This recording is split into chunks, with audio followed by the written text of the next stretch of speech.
Hi everyone, my name is Feby Cheriya. I'm from Class 20A English Literature at Bangka Belitung University. Well, today I want to explain some important points that I understand from the book entitled Introduction to English Phonology by April McMahon.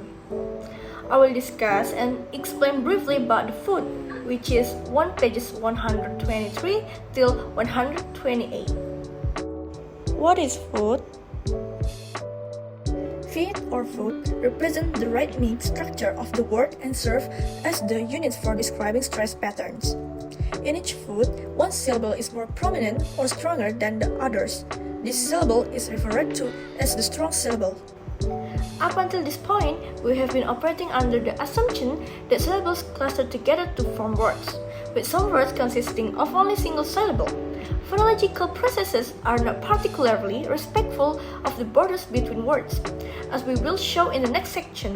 Rather, they operate between words just as effectively as they do inside them. The food is the largest phonological unit that comes after the syllable in terms of size. According to the definition that is generally acknowledged, each phonological food begins with a stressed syllable and continues up to but does not include the following stressed syllable in the progression. The word is considered to be a morphological and synthetic unit rather than a phonetic one. Phonological processes are at work between words in the same way that they are inside individual words. As an illustration, the phrase cat in a hat is made up of two syllables, one for each of the syllables in the cat flap.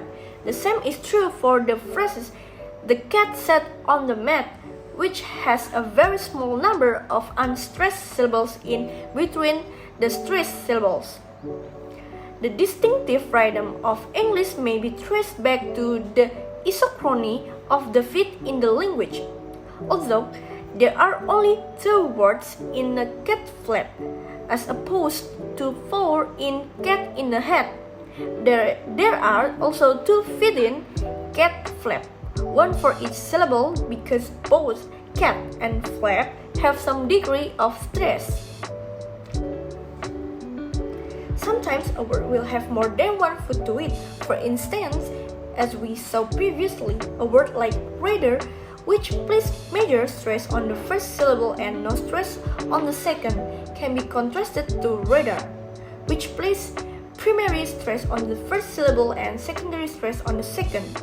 Because both rather and rather have a stronger first syllable and a weaker second syllable, it is not possible to capture this distinction using simply syllable-based trees.